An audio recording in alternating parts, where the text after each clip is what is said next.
Manchester United are the champions of Europe again.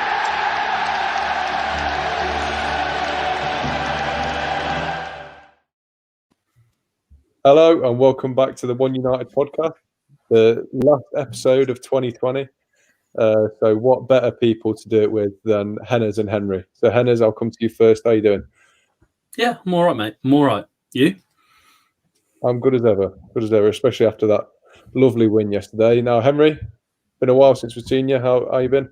Yeah, it's been a while, mate. Yeah, no, I'm all good, thanks. Thank you for having me. Looking forward to it. I hope you two are well. Hope you've had a good Christmas. As always. Yeah. As always. So yeah, we're going to do a little review of 2020 for this episode. We thought, what better way to round off 2020 than look at what's happened through what's been a pretty dismal year for everyone. So, we're just going to go through it month by month, see what's happened, talk about it, and then discuss some winners and losers at the end. So we'll go straight into it then. January, beginning of the year. There's only one real thing to talk about in January, and that's the arrival of his Lord and Saviour, Sir Bruno Fernandes. I think everyone knew that was coming. So, Henners, I'll come to you first. What do you have to say about this signing? Is this the greatest signing in United history? Wow. No, I can't go that far yet, but I mean, he's certainly pushing it. So I think I might have to name one of my kids when I'm older after our Lord and Saviour, who's joined this beautiful club. No, he.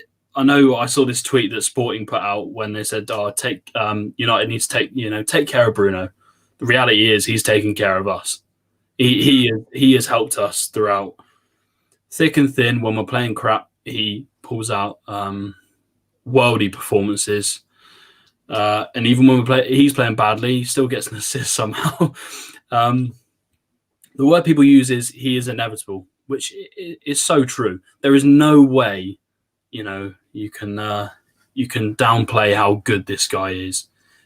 He's fantastic guy in terms of the personality on the pitch and off the pitch as well. And he's a winner, and it's something that we've been lacking for close to 10 years now, really. So, yeah. A beautiful, beautiful human being, and not much will come close. Fair enough. Can't really say you're wrong there, Henry. What about yourself? What sort of impact has Bruno had on this team? Well, it's obviously a massive impact, isn't it? I mean, I echo most of what Henry said there. Obviously, waxing lyrically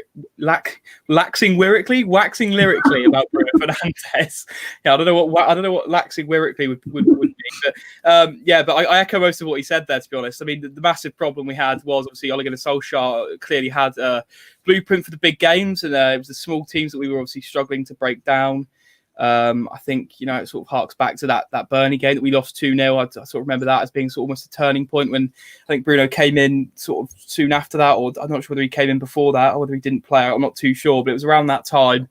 And I think it sort of it marked a new sort of, I don't want to say a new era. I think that might be perhaps exaggerating a little bit, but a new sort of ability to break down the smaller sides. And obviously you can gain a massive amount of points from those games. There's more small sides in the Premier League than there are big teams. So obviously, I think that was the main thing from a tactical perspective, was that it allowed us to break down those sides a lot better. Going back to January, I mean, before he came, I wasn't a massive advocate of the signing. Obviously, I wanted a 10 to come in, and we'd all seen the numbers he'd done in Portugal, but I think there was always that worry about him translating it to the Premier League and being able to do it at Manchester United, and he has done exactly that, in all fairness to him. It was a transfer I was completely bored of. I think there's tweets of me saying that I'm sort of bored of the name of his. I was sort of wary of it ending up in the same sort of category as Wesley Sneijder and Nicolas Gaitan and that sort of transfer, because it seemed to go on for ages throughout the summer and then into January as well. But we got it done in the end, and I can't speak highly enough of him. He's been a magnificent player for us. Absolutely. Now, I won't speak too much on Bruno because, spoiler alert, he comes up later on in the episode, but we'll move into February because I think you can't run out of superlatives for him, can you? He's by far the best player in the world. Joking, obviously, but February. Moving on, Champions League holders Liverpool, the unbeatable Liverpool, the incredible Liverpool last year, were humiliated in the Champions League, knocked out of the competition that they were so smugly holding on to by a poor Atletico Madrid team at the time. They were sixth in La Liga. So, Hennes, watching that game, how did it feel for you? Fantastic, absolutely amazing. And the funny part of it was I was sat in halls, and I had a couple of friends sat next to me, and they're both Liverpool fans, and when they're winning, they're like, "Oh my god, this is amazing! We surely can't lose this now." And when they when they kind of realised that the realization hit that they were going to get knocked out, I just couldn't stop laughing. And if I was in the same position where United were getting knocked out, I would not want to punch someone any more than they would have wanted to hit me when I was sat in that chair, because I was sniggering, I was laughing. At one stage, I just started crying because it was so funny, because they were getting so angry at the TV, and oh my word, just I've never wanted something to happen more, and it actually happened, and it was just it was a beautiful sight. And Simeone sprinting down the touchline, Mourinho-esque. I know it was at Old Trafford, Mourinho did that, so shame on him, but hey ho. But yeah, Simeone sprinting down and just embracing all of the abuse. It was amazing. And yeah, I mean, there aren't many moments other than watching United win and stuff where you think, yeah, no, that will go down in history as an interesting moment. And the last match before the lockdown as well, I believe it was, watching the big crowd, they're all crying, oh my god, they're out of the Champions League. Brilliant to Atletico, who never win away in the Champions League. They never win away. They always draw or lose 1-0 and then go back home and sort it out, but they don't win away. And that one game they happened to turn up, and Adrian, the amazing keeper that he is, managed to single-handedly throw a team out of Europe, which is brilliant. So, yeah, what a fun moment. Can't complain. Fair enough. Now, Henry, I'll come to you. We don't want to dwell on it too long. We don't want to give Liverpool any more time than we possibly can. But, was it one of the more joyous occasions of last season for you?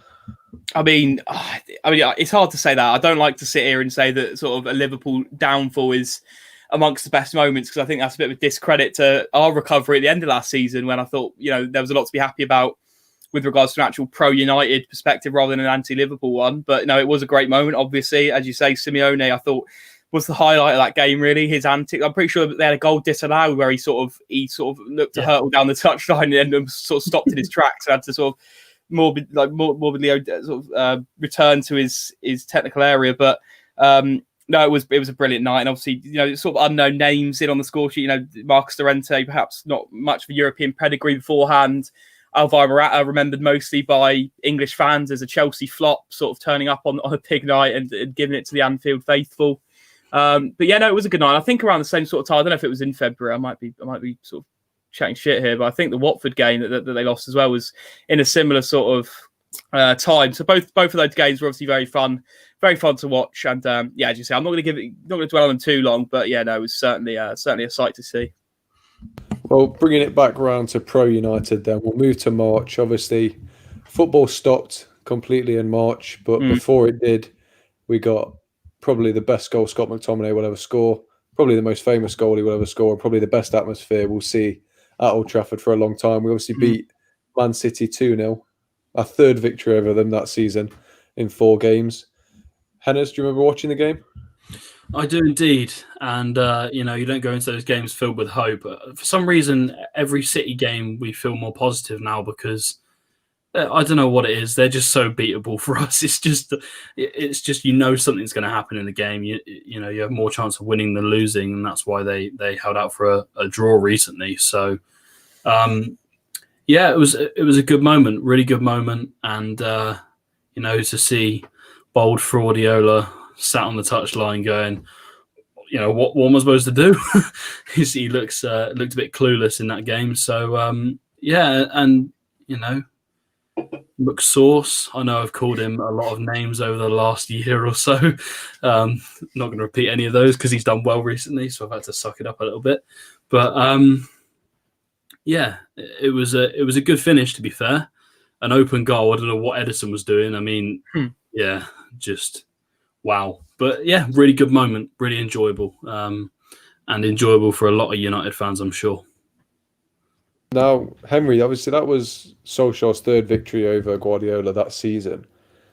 Do you think Guardiola's still rattled by Solskjaer? Obviously, he's not beaten him this season yet. Obviously, we've only played once. We've got a game coming up. But do you think Solskjaer has a bit of a psychological edge, especially after such an incredible win?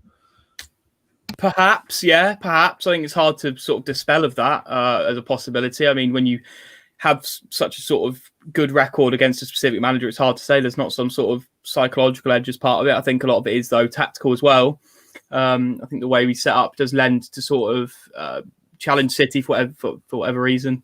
I remember the game the Etihad in the league sort of last season. The obviously we had the home game which you've just spoken about, but the other game I thought was a magnificent performance at the Etihad where we sort of countered and it just looked brilliant. We created so many clear-cut chances. I think we beat them 2-1 in the end. I think Otamendi got a consolation, but I remember that game sticking out as being tactically brilliant, and the game that you've just mentioned there at Old Trafford was a bit of the same. The one I actually went to at Old Trafford was when we lost 3-1, unfortunately, which was good fun to watch in the flesh, watch us get battered. I think Rashford pulled a goal back, but yeah, no, talking about the 2-0 that you've talked about there, I think it was a great day. It was a bit weird go. I think it was an evening game. It sort of started in the light and seemed to finish in the dark a little bit. I remember you sort of look at it felt like two different games, sort of that large gap between the Martial goal, wasn't it, set up by Fernandes, and then the McTominay one at the end. Bruno shushing Pep as well, which I don't think got as much media coverage as it deserved. This always seems to be blurry images of that rather than an actual photographer who caught it on camera, but it is what it is. It happened. It's good that it happened. And yeah, obviously the McTominay goal was a massive release. There was always that worry that City might come in and grab an equaliser, and obviously then McTominay put the game to bed. And typical Ederson mistake as well, getting sort of caught out and sloppy with his distribution. So yeah, no, that was a magnificent day. Probably I'd say up there with the best days of 2020 when it comes to sort of a football perspective. Definitely. But obviously, following that, a lockdown, 2 months of no football, so we skipped out April and May because nothing really happened. I suppose Chelsea announced Ziyech, but I don't know if I think that was a bit earlier than March, really. So we move on to June. Football restarted, and I think so did United in many sense. We came back with a win, a draw against Spurs. There we go. And after that, we really kick-started. So how good was that run that we went on for the first? Well, post lockdown, Hennes? Yeah, it was pretty good. Can't complain. And the more you look at it, the more impact Fernandes had on that team. Unbelievable player. I was at Old Trafford for his first game, and you could tell he was tired, but he was still one of the best players on the pitch. So fantastic player, and he was the catalyst. He's been the catalyst for the whole year. So it wasn't a surprise that post-lockdown, I thought it was going to be a bit of a wobble at first because you're going back into kind of unfamiliar surroundings essentially as a player. So, you don't know what to expect, and it's a bit difficult at times. But the players handled it really well, and went on that run. Although towards the end, it was kind of, I understand why people called us penalty FC towards the end because that's literally what it was towards the last 4 games of the season. So. Yeah, but again, that run was brilliant. And at the end of the day, it got us to where we are sort of now, although we've been dumped pretty heavily out of the Champions League. But we're in a good place because of, the run we put together there. Yeah, fair enough. Now, Henry, I think it's weird to look back on it and say it now, but I think before that run started, Ollie's job was very much under pressure again. Yeah, and you think that run bought him a bit of time and bought him time at the start of this season as well, because obviously things weren't going well and people were calling for his head. But do you think this little run sort of kept him in a job for a bit?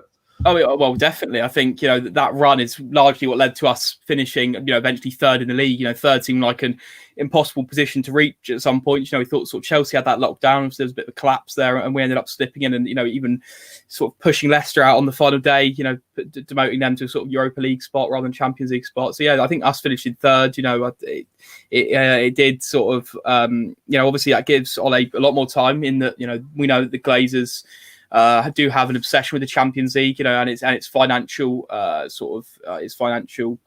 prize sort of money, which obviously has a large impact, and that's largely why Solskjaer probably kept his job. But you've got to give credit; it was a magnificent run, as you've already said. The form of Bruno Fernandes was obviously magnificent. He's consistently picking up goals and assists, as he does, the absolute machine that he is. But the form of Mason Greenwood, I think, at that time as well, which obviously of recent has been quite quiet, I think it's fair to say. But throughout that run, I thought Greenwood was magnificent. Games that sort of spring to mind, I think sort of Sheffield at home, I think Villa away. There was a few games in there where you just thought Greenwood, looked like the kid couldn't miss. He was playing magnificently well. Hopefully we see him sort of return to that form at some point. But, we were firing all cylinders. And, I think, it's carried a little bit of momentum into this season in a way, I think, as well. So, it was a good run. And obviously to finish in the top four was great. It's just a shame we couldn't make the most of that with the Champions League this year. Definitely. Now, moving on to July. It's not something we'll dwell on, but Liverpool did win their first ever Premier League title. Obviously not their first top flight title, but since 1992, they got that all-elusive win under Jurgen Klopp. Now, as much as we dislike Liverpool, you've got to give them credit, haven't you? I'll come to you, Hannes. Just how good was/is that team? Yeah, they're good. All I'm going to say. Okay, yeah. Well, Henry, I'll come to you then. You might be a bit more analytical about it. Where does this Liverpool team rank in terms of all-time Premier League winners? In terms of all-time Premier, I thought you were going to give me a bit of an easier question. All-time Liverpool squads, and obviously I'd say they're the only one since sort of '92, since it's been changed to the Premier League that have actually won a title. But no, that's a lot harder now. I think there's still quite a few sides ahead of them, to be quite frank. I think, people will point to points tallies, etc., but you've got to contextualise them within certain seasons. I'd always say that United 07, 08, even the side of 08, 09 the year later, and even 06, 07, that three-peat, squad, which was, was tweaked year in, year out. They are sort of three different squads in slight ways, largely the same core, though. I'd still say that City Centurions are probably more impressive. I'd say that Jose's 04, 05 Chelsea side is probably more impressive. I think there's an argument that Ancelotti's 9-10 Chelsea side was better. There's arguments to be had maybe for Mancini's side, for what they did, in the way that they did it as well. I think there's a lot of Premier League teams out there, even United, obviously the treble winners and back then as well, and even the Arsenal side. I mean, to be honest, I'm going to say it quite. I don't think they're that high up. I wouldn't put them in the sort of top. Definitely not in the top 5. I'd have to sit down and look to see if they were in the top 10. But no, you've got to give credit to them. Obviously, I don't think they care, where they rank, quite frankly. I think they're more bothered about getting that trophy in the cabinet. It was a bit of a mental block. The big problem for Liverpool fans. And Henderson did what Gerrard could and ended up, sort of captaining them to a Premier League title, which I find quite funny. So, yeah, all due respect to them, you got to give it to them in this season. I mean, again, they look like pretty decent contenders, even with a lot of their side injured. So, as much as I hate them, you've got to give credit. Definitely. Now, we'll quickly move on from that. We'll move to August. Obviously, the big story was Bayern beating the oil money of PSG in the Champions League final. I think completing, a quadruple? I think they won 5 trophies if you count it, like German Cup, stuff like that. So yeah, they won the Champions League, absolutely battering Barcelona on the way as well. So I'll ask Hennes a similar question then. Where does this Bayern team rank in terms of recent Champions League winners? Pretty good. I mean, you look at their attack and. Tony Pulis called Serge Gnabry pretty much a failure and said he was, never going to be anything really. So that's backfired, isn't it, Tony? But yeah, that side is good, is very good. And even at their poorest, which they've been really poor this season at times, they're still top of the league. So you can't look past them in terms of quality. And, I think they had so many good quality players, but it was a kind of team effort more than anything for me. Some of those players individually probably wouldn't get in other top sides, but you look at the quality as a team they had. Again, I don't know where they'd rank in terms of Champions League winners, but it's it was a good side, and it still is a good side. And if they can add some more players, they will be looking really, really good for this year, and maybe even go on and win the Champions League again this year. Well, I don't even know who wants to win the Champions League, but Henry, Obviously, it was a brilliant run to the final. They absolutely battered Barcelona in the Nou Camp. So what do you think made this Bayern team so good? I think, sort of what Henry said there as a side, just as a collective, they just seem to work well. And I think you've got to give a lot of credit to Hansi Flick as well, who, for whatever reason, didn't win the best manager award, which I find absolutely scandalous, by the way, that Klopp won that ahead of him. I don't know what more he could have done. I know that sort of Jose Mourinho had things to say about that as well. But he's got to have credit for the way they set up. The team is filled with great players. You can't argue that either. Josh Kimmich is a wonderful player. I've always been a big fan of Thomas Muller as well. Kingsley Coman, a bit part sort of squad player that ended up playing his role in the final. As you say, Gnabry's come on leaps and bounds. Manuel Neuer seems to have found his old sort of 2014 self again and seems to be performing brilliantly in goal, or was at least in that run. So yeah, I think there's a lot of things that come into play. I think Hansi Flick has to take credit. I don't know how you pinpoint exactly how good they are. I think for most good teams it is hard to do that because there's so many different components. They were just a good team that won football matches. I must say I massively enjoyed watching Barcelona get torn apart at their expense, considering the trauma that Barca sort of caused me as a child. So it's great to see, that, and fair play to Bayern. I wanted them to beat PSG as well because I can't stand PSG. So it was a good result. Good night.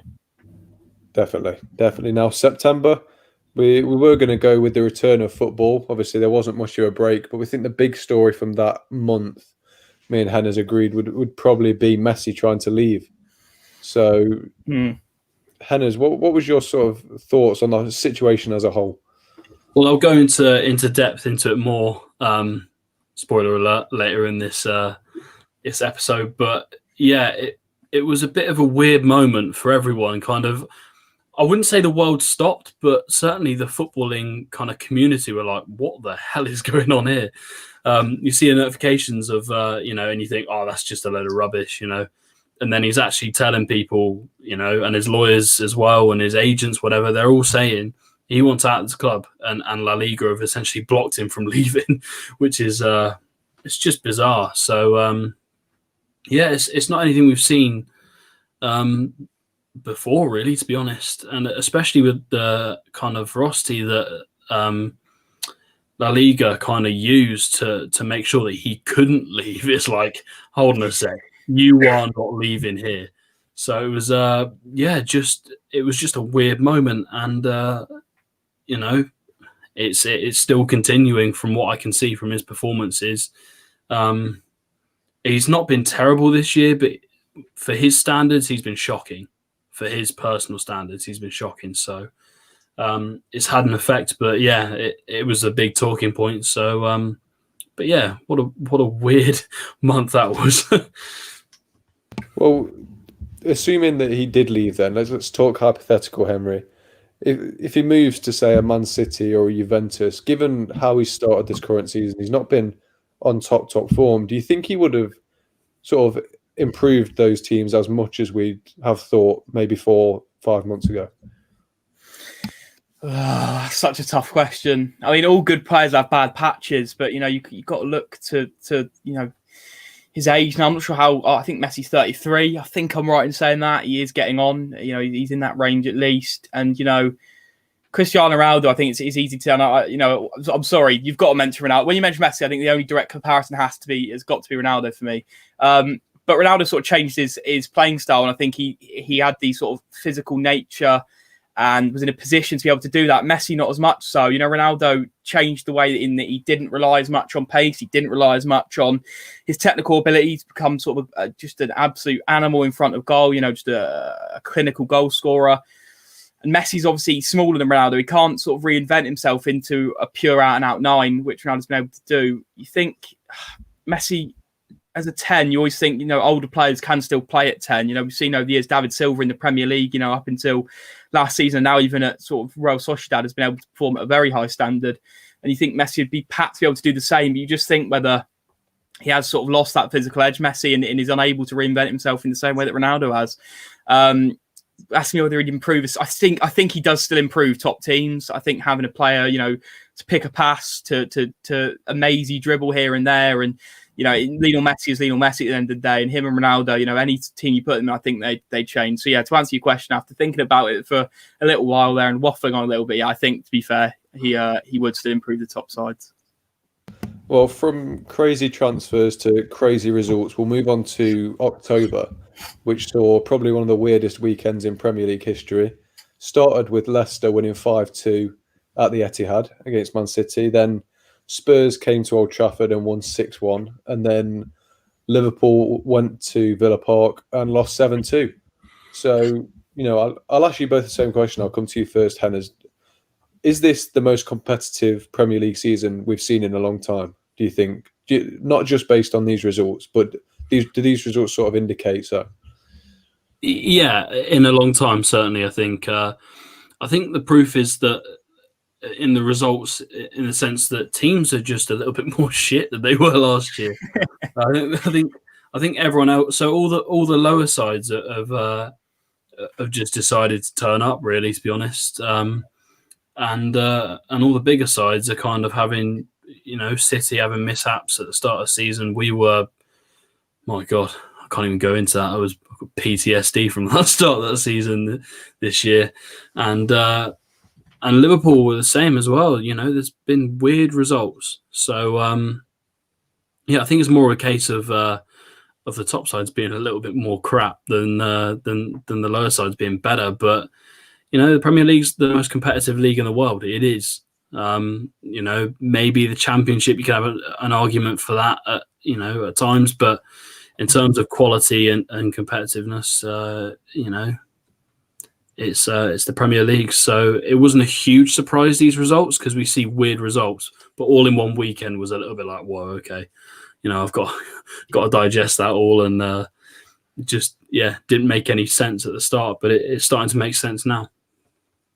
Well, I'll come to you then, Henry. Do you think, sort of given this weekend and given the results since, do you think this season we're seeing a resurgence of sort of the teams in sort of 6th to 10th? So your Evertons, your Villas, your Leicesters, they're all doing well this year, somewhat unexpectedly, I'd say. So do you think we're seeing a resurgence of these sort of teams and we're leveling the playing field out a little bit, or do you think this is just a bit of a fluke season? I'm not sure, really. I think it's hard to put a definitive answer on that when you sort of will have to see in the coming years how these sides sort of develop and what signings they make, whether they sort of cower back into that sort of that mid-table position, whether they can consistently do it. I mean, I think it's fair to say in Leicester's case, they're now an established sort of top 6 team. I think it's fair to say, the past few seasons, Brendan Rodgers has done magnificently well. Obviously, we know in 2016, they ended up sort of winning the league, and they had a bit of a blip after that. But since then, they've sort of come back under Brendan Rodgers, and they've done really well. So I think you've got to, respect them perhaps as a bit more than a mid-table team. Villa this season are the sort of standouts. I think perhaps Southampton under Hasenhüttl as well. I think the money that they've been able to spend is, different to what the mid-table clubs, sort of used to be able to work with. They used to sort of have to sort of dip into the loan market a bit more, perhaps, and sort of free agents, etc. But I think now, there's an opportunity now for those mid-table clubs with sponsorship and TV rights to sort of take that step further. Watkins for Villa, I think, is one that springs to mind as a sort of a big transfer that they've been able to make that sort of massively improved them. But yeah, we'll have to see in the coming years if these sides can establish themselves as a bit more than what they've recently been sort of loud as. I mean, last season, Villa were in a relegation scrap, survived by the skin of their teeth, and now they're challenging for things, which is obviously it's great to see. I think everyone's in agreement of that. It's nice to see a bit of a challenge to that top 6, which has become such a stable part of the Premier League, sort of a mainstay that you'd expect every year. So it's good to see that being challenged a bit, and also, it does make for an interesting league and obviously more competitive games, which I think is what we all want. Definitely. Now, before we move on, we've seen a bit of an influx in viewers and comments, so thank you to everyone who's joined us and who's joining in. First comment from Brad. Good to see you, Brad. Obviously, good to see you, mate. Between all three of us. Obviously, familiar faces here. United Time joining us. Nice to have you, mate. And then United Analytics. Nice to see you again, Waz. Thanks for joining us. So, moving on. November, we thought, there's not really much that happened in November. So me and Henners thought it'd be a good time to just go back over how bad Arsenal really were, because obviously they got their one league win at the start of the month against us, thanks to a penalty, and then they didn't win again until Boxing Day. So we think that the majority of that happened in November. So Henners, just go back over exactly how bad Arsenal were in that period. I don't think I need to go back over it that much because everyone could see the absolute shambles that they were, and they're still not great. They're still scraping points every now and then. So I thought Arteta was supposed to be this worldy manager that could. I believe Ian Wright said that he could take United to win a league title. So I don't know what's happened there because they're 14th or whatever now. So gone a bit downhill since then. But yeah, I think it's funny. That's the right word to use. It's funny to watch this side squirm at the bottom of the table. Obviously, we all like a bit of AFTV when they're all crying, DT smashing his phone up and threatening to break a chair and stuff like that. It's all fantastic. So whenever they lose, you jump straight on AFTV live video, and he's either throwing something, he's threatening to beat Ty up or something. It's fantastic to watch. So I mean, Arsenal are they're a laughing stock. They still are, even though I know they beat Brighton, but Brighton are pretty awful at the moment, not gonna lie. So they're still a laughing stock, and they will be until they get back to their beloved top 4 place, which looks way off right now. Way off. So funny is the right word to use it. Definitely. Henry, Arsenal went from sort of a real high to a real low, didn't they? Obviously, they won the FA Cup, won the Community Shield against Liverpool. It's not a major trophy, but it's better that you win it than lose it, isn't it? Yeah. And then suddenly they find themselves in 15th. So what do you think went wrong at Arsenal? And, what do they need to do to fix it? To be honest, people will disagree with this, and I've sort of stood on this sort of hill since the moment it happened. The appointment of Arteta for me was just absolutely absurd for a club of Arsenal's stature. And when we all laugh at them, they are a club of stature. Arsenal, with all due respect, they are a decently sized club. I don't want to use the word big club because I think that will give them a bit too much ego, but they're a decently sized club. And when you appoint the assistant of, a fellow, what should be a top 6 rival, you appoint the assistant manager as your manager. It baffled me from the off that. And, every week, every time they lose, I go back to the tweet and I retweet it saying that I thought Arteta would be one of the worst sort of appointments ever made. It just completely baffled me. And then, we got them saying, I told you so, etc., as you say, with the FA Cup. And then, so I was sort of grinning throughout this bad period. And for me, I think that was a big problem of theirs. Whether it's the root of the problems, I'm not sure. There are many more things, a bit like United when we're losing, that we talk about. There are many more problems, underlying, in the backroom sort of staff with Edu and how he's sort of handling things. I know people have been very critical of him. Obviously he's got this big Ozil drama going on behind the scenes with sort of political implications, apparently sort of enforced by the board out of Arteta's hands. But it is a bit of a mess there at the minute. Fair play to them. They got a couple of results in a row, but throughout that period, throughout November and December, I was grinning, I must say. Definitely, I think we all were. Got a few comments coming in. So a comment from United Time saying, if Ollie was British, media outlets would be praying United win the league. Simple as. I think, he's got a point there, hasn't he? We've seen with how Lampard's being treated right now. Can I just say something quickly? ESPN, fuck you. Yeah, sorry, definitely. I can't stand them. I watched them yesterday and I wanted to throw my phone at a wall because they've got some right knobheads on there and they hate United. They hate United with a passion. It does my head in. Sorry, carry on. Yeah. Was contributed saying AFTV, extremes, clickbait views, great viewing at times for reality TV. Robbie taking advantage of characters while protecting his own genius. Yeah. It is, isn't it? Yeah. It's a business model. I don't think these people are even real people anymore. I do think they are more characters than anything. Yeah. That doesn't make sense, but you know what I mean? I don't think DT. You're spot on. I think DT is playing a character. Troops is playing a character now because they know it works. And like you said, it is genius. And with a lot of people are following suit, whether that's to the detriment of the game or not, it will still yet to be seen. But last comment before we move on from Morgan. So, why does United Henry look like James Garner? Love the podcast, lads. Thanks for the support, and also thanks for my new favourite comparison. I've never seen that before, but I do now. I'll take that. Even though he's apparently been shy at Watford, we'll take that. Oh man, that's brilliant. Last comment from Green Devil. Nice to have you on, mate. So we'll move on. Last month of the year before we move on to our winners and losers. So, James, you muted yourself, mate. Sorry. like I was saying, we'll move on to December before we go on to the winners and losers. So I think the only real thing you can talk about here has got to be the best awards and the FIFA Manager of the Year awards. Now, me and Hannah have already spoke about this on the podcast, so we won't go into too much detail. But I'll ask you, Henry, because I imagine you've got quite a few views on it. So I'll ask you first: Did Lewandowski deserve to win? And just what are your thoughts on the farce that was the Manager of the Year award, from the nominations to the winner itself? I mean, Lewandowski, I think, I'm not going to sit here and, absolutely go in on Robert Lewandowski. His achievements were obviously fantastic. And, everything that Bayern won, cheeky little plug there, good to see. But, everything Bayern won, when you got your star striker, who's the man that's scoring all the goals in these competitions, you've got to give credit to him. He had to be in the conversation. If he's won it, fair enough. I thought some of the voting sort of got released on Twitter. You can sort of see which player voted for who, which I thought was, quite interesting.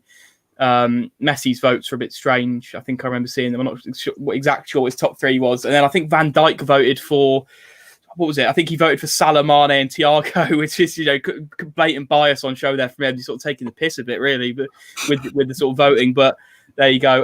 But Lewandowski, I won't dwell on that too much. Fair play. I mean, the manager one was ridiculous. How Bielsa ended up in the top three, I've not a bloody clue, to be honest with you.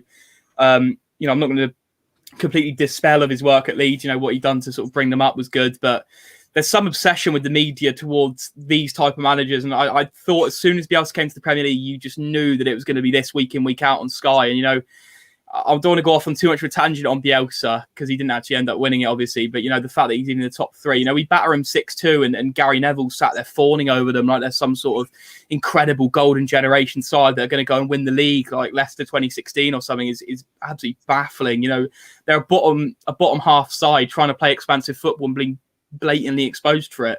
I always draw a comparison to Norwich and Daniel Farke, who I think, were massively naive in the way that they played. And I think Leeds are almost a comparison. They may have a bit more quality in fairness to them, and Leeds might stay up. Well, they should stay up.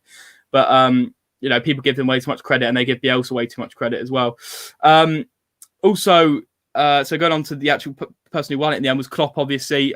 Klopp had to be in the discussion. When you win Liverpool's first ever Premier League title, you've got to give credit to him. It's something that no manager before has been able to do. Rafa, Gerard Houllier, loads of good managers have struggled to do so, and he's ended up doing it. So credit to him for that. But how he won it ahead of Hansi Flick, who won 5 titles, 5 trophies. I don't know what more Flick could have done, to be honest. So I thought that was absolutely ridiculous. But there you go. These awards, I think, generally, and as we put the comments there, the awards are always strange. Popularity contests at times, I think, is bang on. They don't matter that much. Awards are awards, but it is what it is. Couldn't have put it better myself. Now we'll move on to the final part of the podcast. Now, me and Hannah's have both come up with one winner and one loser from 2020. Obviously, there's a lot in each category, but we've both come up with just one. So, quick comment before we do from Morgan. It says, what's everyone's thoughts on Max Aaronson's competition for Aaron Wan-Bissaka? What are you guys' thoughts on that? Because I personally really like Wan-Bissaka. I just think he's going through a dry spell, but I also don't think you can say no to a player like Max Aarons. So, Hannah's, just quickly, what are your thoughts on that? Yeah, he needs competition desperately, whether it's Dalot coming back or whether it's buying Aarons or whatever. He needs competition because, he's got the crossing ability of a 4-year-old. So it's a bit embarrassing in that sense, trying to watch him get the ball in the box. So he needs competition. It helped with Shaw. Shaw's now improved massively. Pogba seems to have improved ever since Fernandes came in as well. So it can never do any harm. So yeah, I'd be delighted if we could get a bit of competition for him in terms of right back, because Fossey Mensah and when we try and play Tuanzebe there and stuff, that's no competition. It's you need someone who's attacking, who's essentially going to push him as far as he can go, which is I'd be delighted if that happened in the coming month. Fair enough. And Henry, if it's between Max Aarons and Kieran Trippier, I think I know the answer, but who are you taking? You might think that's simpler than it is. I mean, obviously, Trippier's got a ban now, hasn't he, for 10 weeks, I think, to do with sort of betting suspension. But I actually quite like Kieran Trippier, to be fair to him. But I'd probably say, Max Aarons is the younger man. He's got more years left in him. I think it sort of benefit him to to be an understudy to Wan-Bissaka, and I'd sort of echo what you said, James, in that you like Wan-Bissaka and you're just going through a bit of a dry spell, which I think is spot on. I think people perhaps get on his back a little bit too much. He is a fantastic, I think I'd call him a world-class defensive fullback, which is what he is. And I think you don't see his downcomings as much when you've got someone at left back, who's going to go forward. So you've got a bit of a balance there, which I think what we've seen this year. As Henry said, Luke Shaw's resurgence in form has been magnificent to see. And, on the left, when you've got someone doing that, on the right, it's not as bad to have someone defending. And also, the comparison is spot on. Yeah, when you get someone with a bit of competition, as Alex Tellers has given him, they up their game. So I think, perhaps that bit more pressure being put on Wan-Bissaka would be good to see. So, I don't mind out with Trippier and Aarons. I'm actually not too worried which one we bring in, because I think Kieran Trippier is a good player. Personally, I quite like him. But I think there's definitely needs to be some depth added there, because obviously there's a bit of a problem with Williams' injuries and Fosu Mensah's complete lack of quality. Fair enough. Well, we'll move on then. Hennes, sorry. I'll let you go first. So winners and losers. We'll go losers first. So give us your loser for 2020 and why. FC Barcelona. I don't know how to describe these guys anymore. I've gone in on them enough. There's so many things wrong with that club right now. The fan base is all right, to be fair. I mean, they think they're a little bit above their station because they've had Pep Guardiola 5 years ago or whatever, or 6 years ago, kind of taking them to titles and Champions Leagues and whatever. Those days are over. Let's be clear on that. They're over right now. They're in a mess. The situation there's dire. I mean, they've this season alone, they've lost 4 games already. They lost 6 in the whole of last year. So they're struggling. Obviously, Bartomeu, the president, resigned after getting a lot of abuse, and kind of rightfully so as well for the way he was handling the club. Their number one striker at the moment, Griezmann's playing poorly, so it's Martin Braithwaite, which someone who failed at Middlesbrough and didn't just fail, was abysmal at Middlesbrough, and they're relying on him to get their goals. The Messi situation, I know he's a fantastic player, one of the world's greatest. He's also a little midget steroid head as well. So I don't think people can overlook that. And I can see that smile from Henry because he's also a massive Ronaldo fan. And to see him perform poorly because he doesn't want to be there and speaking out against the club essentially and saying, I love Barca, but I'd love to play under Guardiola. He is literally begging Daddy Sheikh to come in and take him over to City. They've lost to some awful teams as well. I've just looked at Cadiz, who I believe just got promoted this year. Atletico and Real, there is to a degree no shame in that, but they were pretty poor defeats. And getting battered in the Champions League by Juve at home, which could have been, it was 3, it could have been 6. So, they're a mess at the moment. And although it is funny to see, it's also the epitome of a demise. It's like the Arsenal demise, but Arsenal have always done it in a short period of time because they've just gone from to straight down to almost the bottom of the league. But Barca, I think they're 5th at the moment. And after Atletico won today, I think they're something like 9 points off the top, which is for them after this stage horrendous. And Ronald Koeman, I'm sorry, he is not going to solve your problems. If he couldn't solve Everton's, why is he going to solve Barcelona's? Just an all-round mess at that club. And I think they're the biggest losers the whole year, maybe the last 3. So fair enough. I don't think you can really look past them. I'd like to know what everyone else thinks about Henry's suggestion, so let us know in the comments. Now I'm going to put a suggestion forward, and I'd quite like some conflict against it because I don't just want to sit and rant about Pep. I'd like a discussion about this, but my loser for this year is Pep because I think it's probably his worst year in management this year. Knocked out of the Champions League again by Lyon, who at the time was 7th. Well, they ended up finishing 7th in Ligue 1, so they didn't even qualify for Europe this year, and they knocked Pep Guardiola out. But, last season finished with 81 points despite the squad he had, which looking back, it would have won you the league only twice since 2002. So it's just not a good points total at all, especially for the money spent and everything. This season, only managed back-to-back wins once so far, which again, is not good. It's not consistent either. It's not the same City side we're used to, but I think his erratic nature is really coming to play now as well. We saw in the Champions League, play against Lyon, they got knocked out by playing 3 centre-backs for the first time since Guardiola took over as Manchester City manager. Now, why make that change in a Champions League knockout round? I don't understand it. I think the squad is arguably in a worse position than it was. A worse position now than it was when he took over. I'd like to know what you guys think, but I've got his his best 11 from the team he took over, and they've got Bravo, Zabaleta, Kompany, Otamendi, Kolarov, Torre, Fernandinho, Sterling, De Bruyne, David Silva, Aguero. Now, I get it's a good team now, but that defense of the Kompany is horrific. Bravo and Net's terrible for a start. Yeah, but at the time, we're saying this now. At the time, I get Bravo aside, Zabaleta is one of the best right backs in Premier League history. At the time, Otamendi was a very good player. He just arrived from Valencia. He did have a couple of good seasons before dropping off.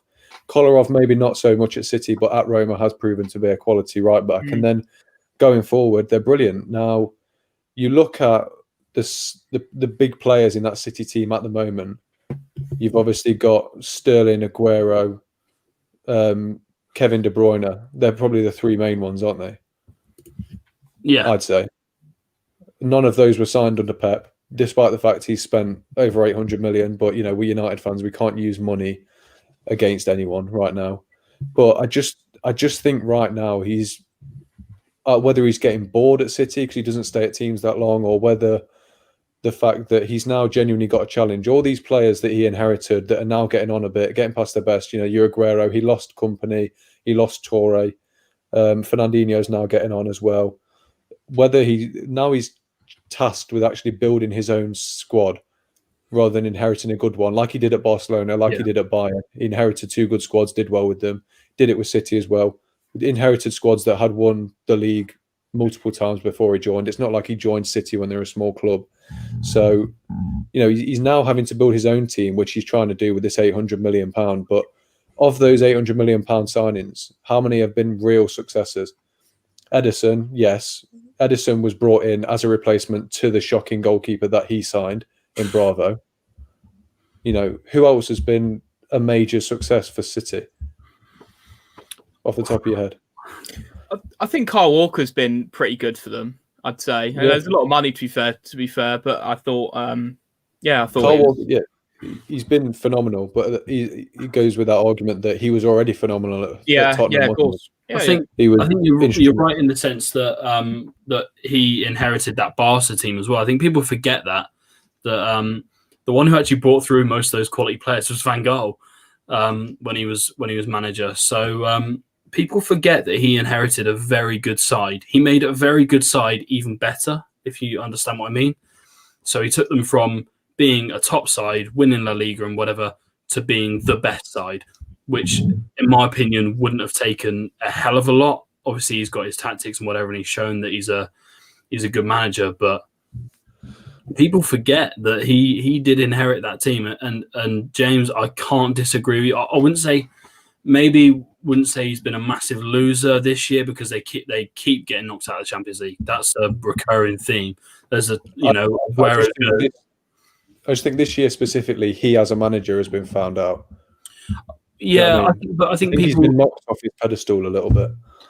Maybe a little bit, but he's also had some personal shit that's gone on. He was a bit demoralised. I think his mum passed away, which is a really, really tough situation to be in. So, and after that, he did a couple of interviews, and everyone's saying he needs a break.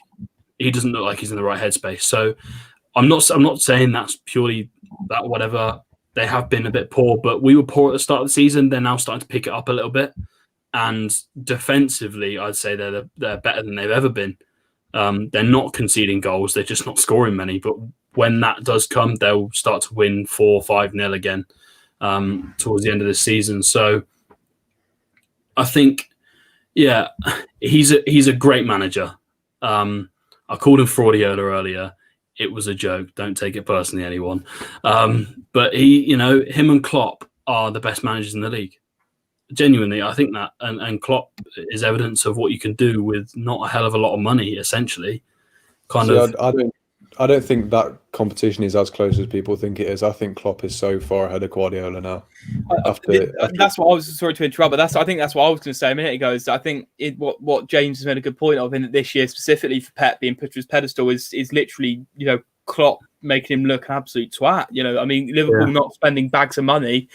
Obviously they have spent decent amounts. Obviously they've got a sort of £75 million centre back in their side, etc. They're not like a mid-table side spending or anything like that. But compared to what City have spent, it's not massive from Liverpool, and they've completely schooled them. So I think, to be fair to James, I think it's not been a fantastic year for Guardiola by any sense.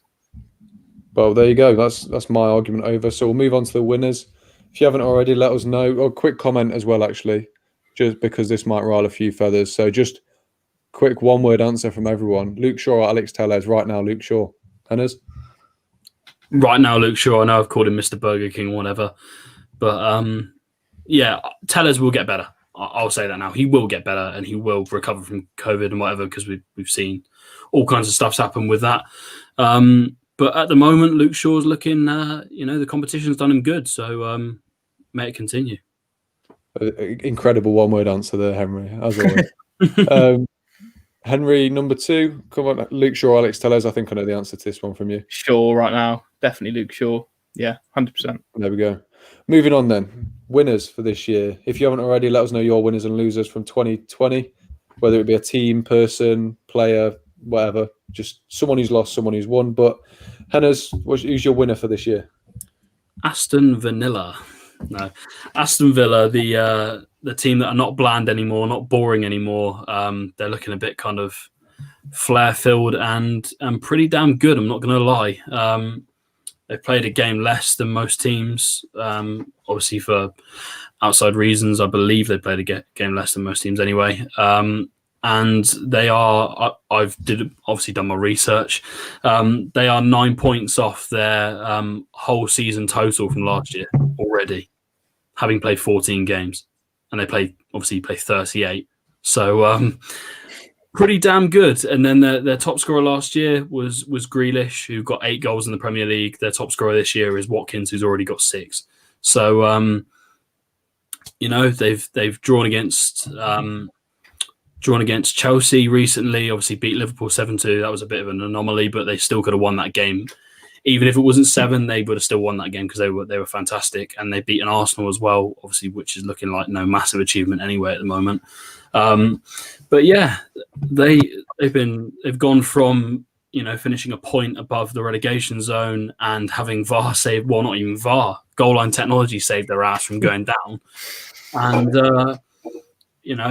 they're now in a situation where they could be pushing for Europe, which is it was unthinkable. But what I will say is they've made some really, really smart signings this year, and people underestimate how good these signings are. So you've got Emi Martinez in goal. I mean, neither than last year. I think he got released in the summer because he was the definition of a shit goalkeeper. He was awful, just horrendous, making mistakes left, right, and centre. You can't trust a keeper like that. So they brought in Martinez, and they've got Tom Heaton as backup still, I think, which is, again, there's no shame in having a keeper of his quality as backup. They also went in, got Barkley in on loan.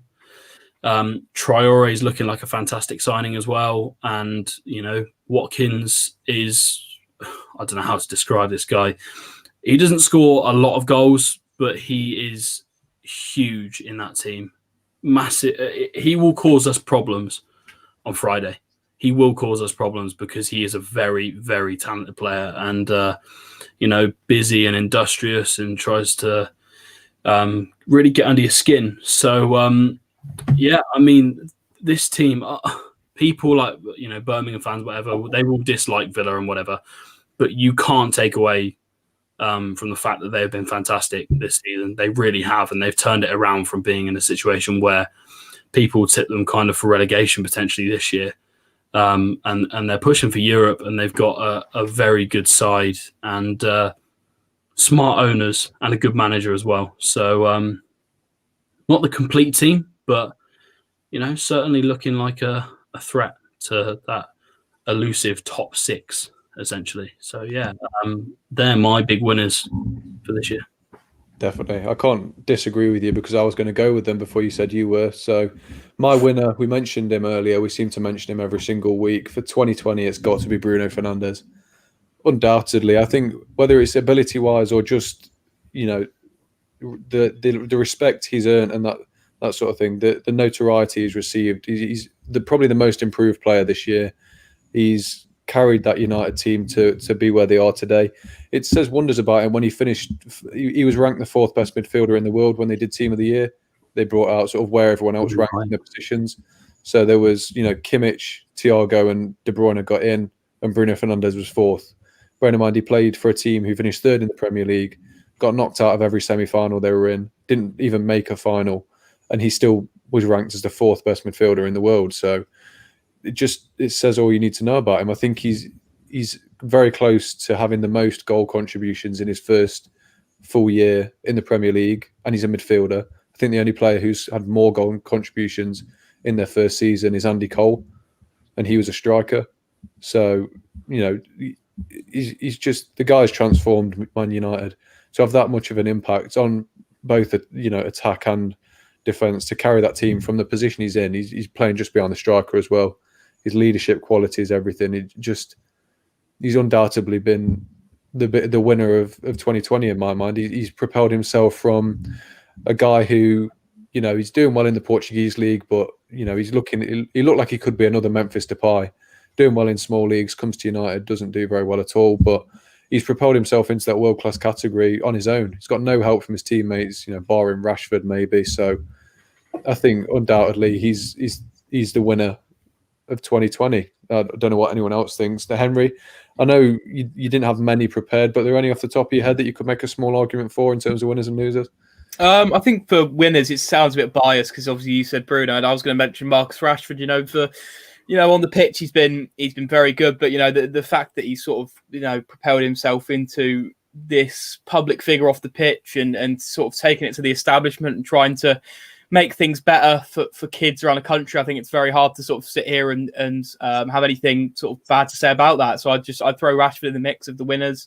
With on the pitch he's been excellent, but mostly sort of his off the pitch work. I was going to say I actually saw something someone said the other day about losers, and I thought was a great point was Ryan Fraser, who I'm pretty sure with Bournemouth, didn't he refuse to play after sort of during the lockdown, etc., and all those problems, which was a bit of a dick move, to be honest. So I'd say Fraser for losers. And I think, you guys have made some brilliant points to what you said as well. Barcelona, I think the way that all played out in front of everyone was a complete mess and a comedy, really, and quite funny to watch. And, James, as you say, or you sort of said with Guardiola, it's a very good point to make as well. But yeah, I think you guys hit the nail on the head, really. There you go. That sort of finishes us off then for 2020, our final video. So, we'll take this opportunity to say thank you to not only everyone that's watched, but everyone who's helped our channel out as well. Specifically Henry below us, you've been brilliant. Obviously, did put a video out the other day that's done a lot better than we expected as well. So thank you for that. And if you haven't checked it out, then do go ahead. Got one more comment before we go. Zlatan as a winner, 100%. Great shout. Yeah. He's redefined himself at the age of 38 to go from the MLS, in your mid-30s to then ripping up European leagues again. He undoubtedly is a winner.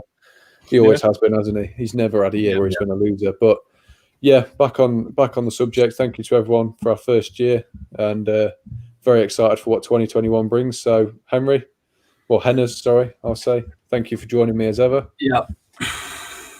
Keep smiling, everyone. Keep happy. Keep smiling, everyone. Keep happy. Things will get better. Again, make sure to like and subscribe, and we appreciate everything you guys have done for us. And obviously, Henry's been a massive help. So make sure to go and give him a follow on Twitter and look at some of his content, because some of it's funny, some of it's controversial, but it's all good fun. So yeah, thanks for coming on, mate. No, thank you guys. thank you guys for having me on today. Thank you guys for having me on, multiple times throughout the year. It's been brilliant fun, excited to be on there a bit more regularly as well. It's been, as you say, it's been a funny year, isn't it, really? But got to get on with things. It's been good to be able to do more of these sort of things, podcasts, and, having sort of more time to be able to do videos like this. So, yeah, I really appreciate it. Thank you guys for having me. It's been a fun year, and on to 2021 we go.